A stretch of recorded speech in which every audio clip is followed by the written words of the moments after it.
Dear audience, dear listeners, today we have a special guest. It is Professor Duishonkul Shamatov, Associate Professor of Nazarbayev University Graduate School of Education. Thank you, Professor. Like, I go to Facebook or Instagram, I see you teaching during summer, during winter, like no breaks. That is why it was must for us to invite you. Thanks a lot. Let's start first of all with your personal story. Our podcast has a personal touch. Would you tell us how did you come to teaching? How did you choose teaching profession? Thank you very much for this invitation, and it's a very. I would like to send my greetings to the viewers. Regarding my becoming a teacher, of course it's a long story, but I would like to cut it short and say that. Well, I became a teacher when Soviet Union was breaking it up, and then then I think I was exploring different professions, and then I applied to the Pedagogical Institute because I think at that time I just tried to use this opportunity to study at the university. But then Soviet Union broke up, and I think all my ideas of choosing like another profession, like I don't know, maybe working in the civil service or legal forces. I just dropped the idea, and then I was offered a position after graduating from Pedagogical University. I was offered a position to teach at the university. I tried, and I really liked, because I think this teaching profession gives me satisfaction, but also later I realized that I am a person who likes creativity, like a free time, creativity, but at the same time to do the things that I enjoy rather than doing everything according to the orders, instructions. That's why I enjoy doing what I do now. Okay, thank you very much. During the last seminar, you touched a very important topic. About teacher identity. Yeah. Would you tell us, like, how do you perceive the concept of teacher identity, and how your own teacher identity evolved throughout your career? Wonderful. And you are referring to the seminar that I was invited recently by our former teachers, former students. They often, after graduating from Nazarbayev University, they invite us. And I came to meet the teachers and shared my ideas about teaching profession, professionalism of teachers, and at that time I think we met again. Yes. And this teacher identity, if we talk about teacher identity, actually I have been teaching at Nazarbayev University a course which is called Teacher Identity.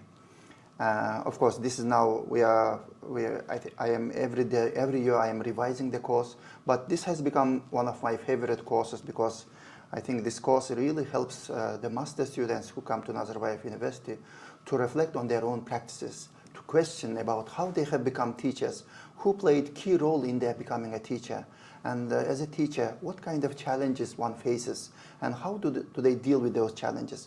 So this course, the course that I teach, we really try to unpack all the concepts, theories, international theories, and locate them in the context of in Central Asia, in the context of our own students. But if I try to define what is teacher's identity, teacher identity is really what teacher is about. Like if we need to think about like a definition of a teacher, and according to different empirical research literature, there are two definitions of two types of teacher identity. One is a managerial, one is activist teacher identity. Managerial is a teacher who just does it because it's their job. They get salary for it. They come to school, for example, they teach their class, earn their salary, and maybe nothing more.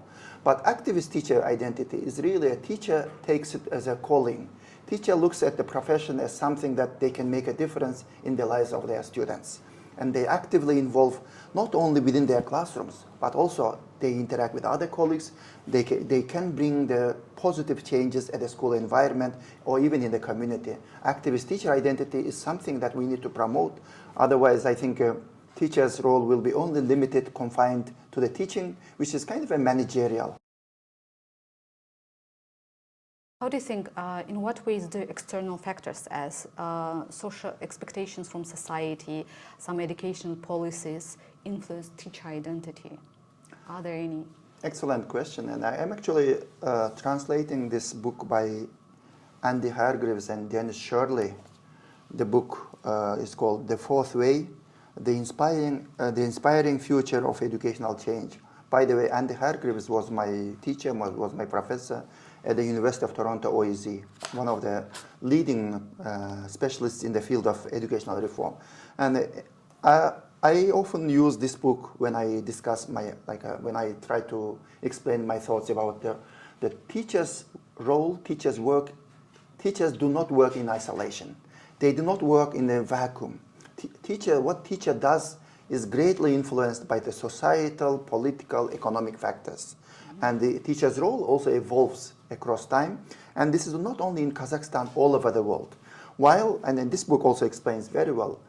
Let me give example. I think how Kazakhstan now teachers are really participate in international assessments, or there is a standardized assessment, accountability, all of the things that they try to look at the teachers it's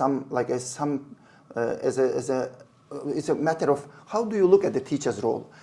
Do teachers actively engaged? Are they actively engaged and are part of the reforms, or reforms are top down and teachers are just implementers of the reform? Are teachers valued? Does anyone consider their voices?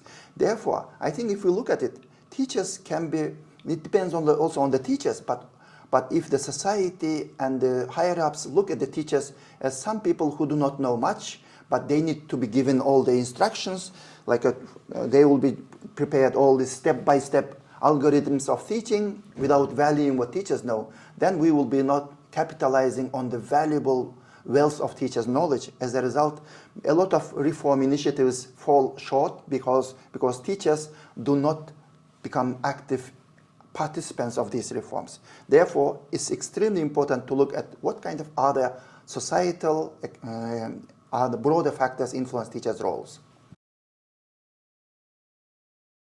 You know, while talking about teacher identity, these social norms and expectations from society, one question comes up to my mind, and it's about teacher image in society. Yeah. What do you think about it? How do you think the public perceives teachers today? Well, it's one of my favorite topics. I think how teachers are viewed, the image of a teacher. I think there is not one image, of course. There are different images. And particularly in October, when we have Teachers' Day, or 1st of September, we try to glorify teachers. All the social media is filled with the pictures of the teachers. Students will be giving flowers to the teachers, or maybe in the graduation. But normally in the society, I don't think teachers' profession is at the highest level in terms of prestige, unfortunately. If you ask a lot of young people, do you want to become a teacher? Not many of them will be enthusiastically saying this. And moreover, even if, I often say that social media and mass media often try to portray only negative sides of the teaching profession. If you look at the newspapers or, social network, you see that all this bullying or crimes, teachers are guilty of something. Because why? Because mostly people are excited to read the news which are sensational. Chasing after sensations, I think, is also detrimental to teaching profession, because if teacher does something good, no one writes about it. No one talks about it. But if teacher does something bad, the whole society blames the teachers and everyone jumps on them. And therefore, I think this is extremely important also. We need to provide alternative views of the teachers. Like some exemplary teachers need to be glorified and celebrated. And just recently, there was a competition, Global Teacher Award, and a teacher from Pakistan won this award. And I think we need to have more of a celebrations of the teachers in the society. How do you think, what can be done to enhance the public image of teachers and promote great appreciation of this profession? Well, I think, of course, fortunately, in Kazakhstan, we have a new law on teacher status. there is a law already. I think there was a commitment and law, and the first president declared 2018, and from 2019, everyone became an expert of teacher status, that we need to protect the teachers from all the things outside influence, and also we need to give the teacher the status that deserve, and this law was approved in 2019, which is very good. But I think whether it's really working to its full capacity is another matter. If it is not, we need to all contribute to that. But I think in terms of, I think this is a status that teachers deserve really, is because by actively engaging teachers in the societal development, we can make a huge progress. But at the same time, I think unfortunately, teacher preparation hasn't changed a lot. We need to do systematic reforms of teacher preparation, pedagogical universities. But moreover, I often tell that, well, it is not enough for teachers just to demand from the society that they should be respected.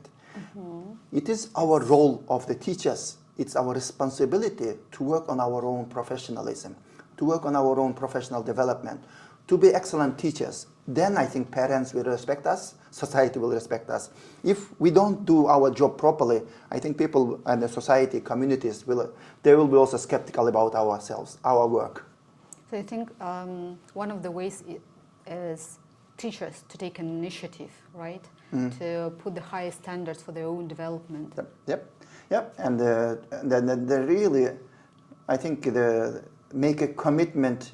Of course, there are so many things teachers need to worry about: their salary, their family life, and the growing prices or inflation, etc. But also, I think we teachers, if we make commitment really to do the things that we do at an excellent level, I think that we make a very huge contribution to our own to raising of the teacher status ourselves. Thank you very much. Have you encountered any misconceptions or myths about teachers' image in society, and how would you navigate or challenge them? No, I face them all the time. Not every day, but quite frequently from any sides. And sometimes, interestingly, I also face this kind of challenges from very highly educated people also. There was a very intellectual, highly educated person, very powerful in the social media. But this person would write every day on the 31st of August, write a post in the Facebook and then get a lot of likes. And her post was like this: "Tomorrow is the 1st of September. Thanks God I am not going to school."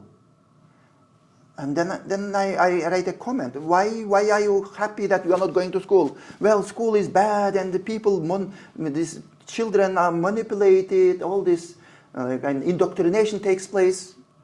And then I write a comment. I said, you have a lot of followers. A lot of people put like to you. But isn't the reason that everyone should go to school? By saying that we should not, you are happy you are not going to school, you are really telling that no one should be going to school. How about those people who are hundreds, thousands of the teachers who have to go to school because they like to go there, because it's their salary, it's their work, it's their family? And how about kids? Should they stop going because you say you are happy that we don't go to school? Therefore, this is only one example, but there are also other examples, even from some highly educated people. Once they said, okay, now, dear professors of education school, can you please send some of your master students to our school, because we have undergraduate students. Our best undergraduate students will go to apply to foreign universities. But can your master student, who is a teacher, come to our lower performing undergraduate students and then try to encourage them? Maybe one option that they can become teachers.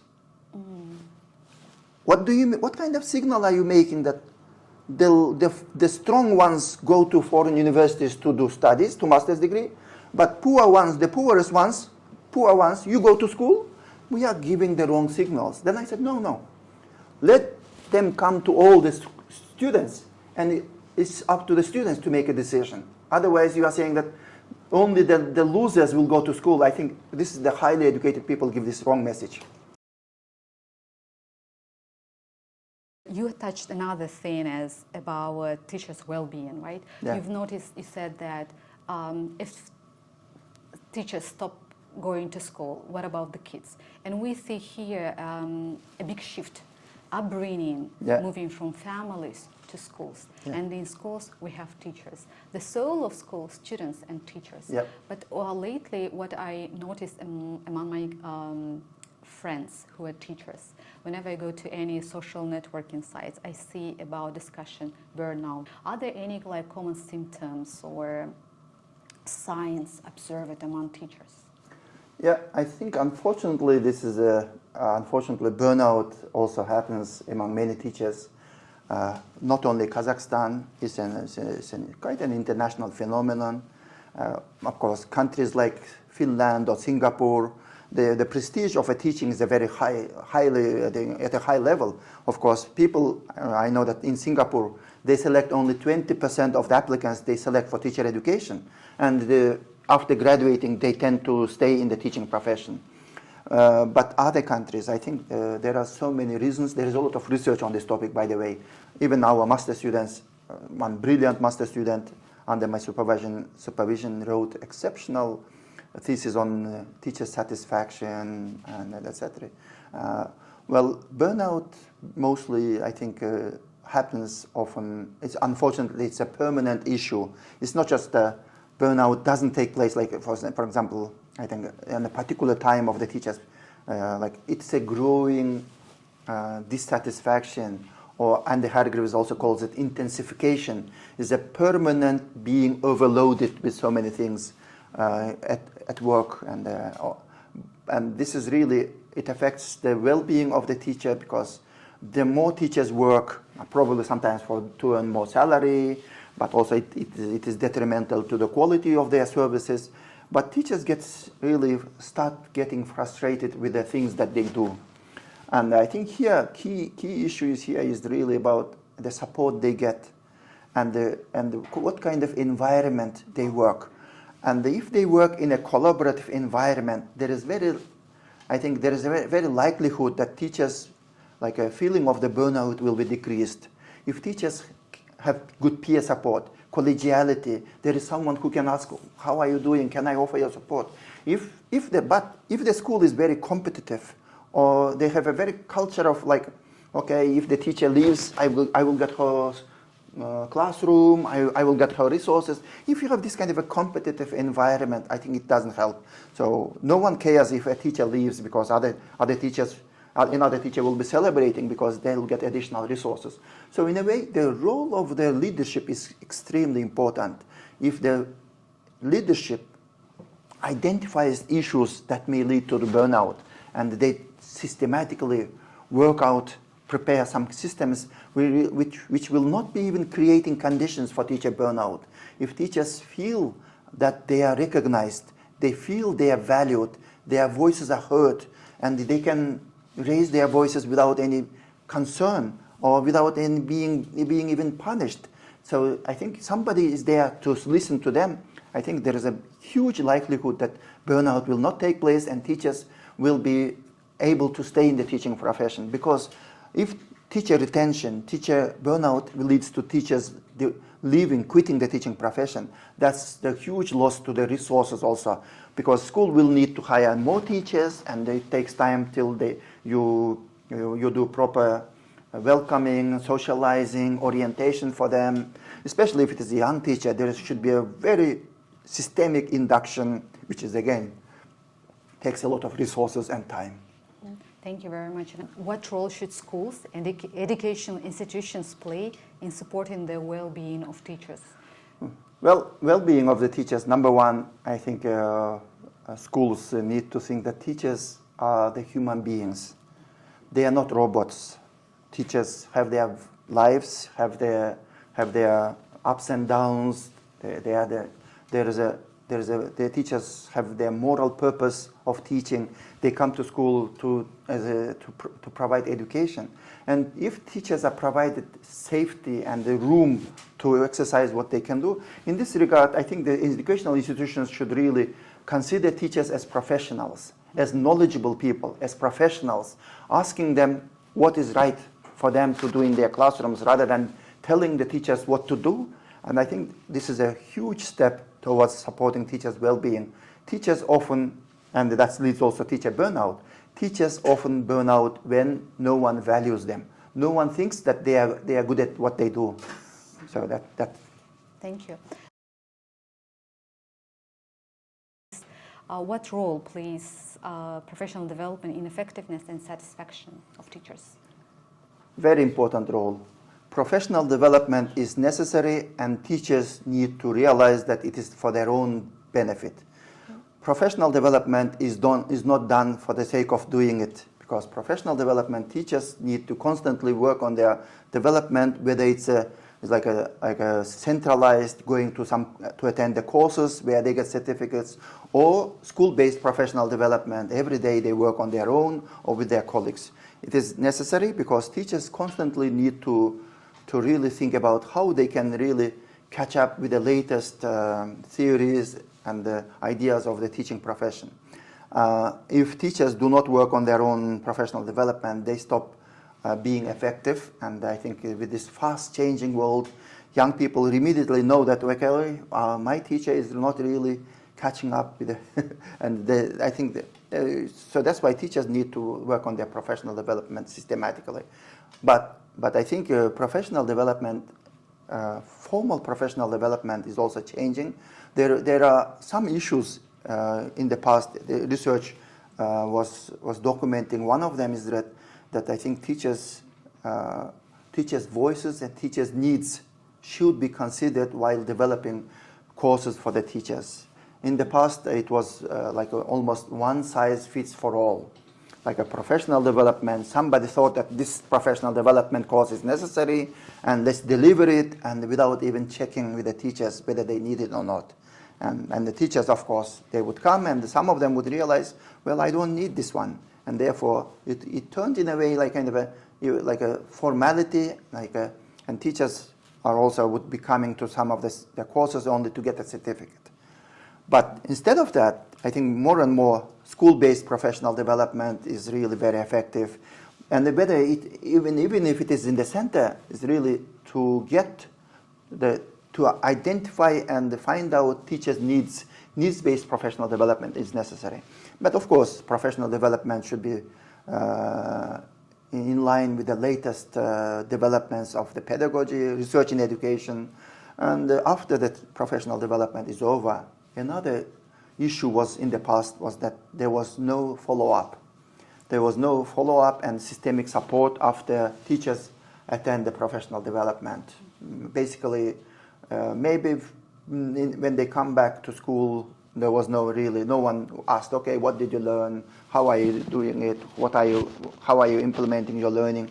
Maybe in some schools there were exceptions, but as a system there was no any follow-up, and that was also a weakness of the system. And therefore, I think nowadays professional development is much more effective because I think systematically teacher educators are developing follow-up activities, but they also do needs-based professional development. I cannot say it's ideal now, but it's moving in that direction. It's moving in the direction of being very effective professional development. Perfect. So professional development must be need-based. Follow-up is important because without follow-up, the program might be ineffective for the teacher and for organization. Yeah. Good. And that is actually what many young teachers have problem with. Because like after a couple of years working at school, they say like, we don't know if we want to continue or not. And I think the role of mentor here is also important. But mentors also should have like clear vision. Because apart from teaching at school, there are many jobs related to the field of education, like career counselor, college counselor, school psychologist, and so on. Yeah. Thank you very much. And regarding mentors, this is my PhD dissertation from University of Toronto. Yes, and I think I read this book. Yeah. Yes. This is about beginning teachers' professional socialization. Actually, you really hit really a very key point is that many young teachers leave teaching profession in their first, second, third years because of lack of support. And of course, schools immediately say that we found a solution. We identified a mentor, nastavnik. But often, mentor, for example, is not very effective. Some of them may not know how to be a good mentor. But also, just assigning a mentor is not enough, is not sufficient. Therefore, there is a need for effective teacher induction process. Absolutely. And since like our age is changing. Yeah. The time is changing. Young teachers come with young, new, innovative ideas, and I think schools really should be ready to welcome those ideas. Yeah. Because teachers, when they teach, they put half of their heart there, half of their soul in their teaching, and when they are not accepted, they do not feel that they committed, they're doing their calling. So this is exactly the theory of professional socialization of beginning teachers. One way of looking at the teachers is really like young teachers don't bring any new knowledge. They should be really trained here. We should mentor them, and we should teach them how to work. We should teach them how to work with children, because these young people who just finished the university, they don't know much. That's one way of looking at it. Another way of looking at it, maybe every young person who is coming to school, they also bring a lot of ideas, a lot of new ideas. Let's listen to their ideas also. Incorporating their ideas, I think those young teachers really feel welcome when somebody asks, okay, what did you learn? How do you, especially with this technology and especially artificial intelligence, young people are really, they are fast learners. Yes, they are. What message would you give to young Duishonkul Shamatov who just graduated from university and is going to start teaching career? Well, maybe I would just suggest him to take it easy, to live a happy life. Young Duishonkul Shamatov doesn't have to please everyone. He has his own ideas, and of course, being a nice person is always good. He needs to continue doing things that he enjoys, but also he doesn't harm other people. Just keep doing good things and be satisfied with whatever it is, because life is very beautiful. It's short, unfortunately, but try to enjoy every second, because I think this is a kind of a mission of life. Like, okay, you be happy, but also like your surroundings should be happy. Just if you are helpful to anyone, continue sharing your knowledge. That's it. We enjoyed the conversation with you and hope to see you even in future in our podcast. No problem. It was my pleasure, and I enjoyed again listening to your questions, interacting with you. I wish you good luck, and good luck to the audience, and I wish you all the best. Teaching is a noble profession. Sometimes it's not easy, difficult. We need to know, young people need to know, but teaching profession gives happiness and satisfaction that you cannot even buy for money. When you see young graduates, when you see your students succeeding in their lives, and later on, many of them become very successful, and they meet you in different cities, and they come to greet you. Some of them you may not even remember because they were very small kids, but when they come and greet you, you have such a wonderful, happy feeling that you really made a difference in the life of one child, one student, who is now a very good, successful part of the society. Well, all the best. Thank you very much. Thank you.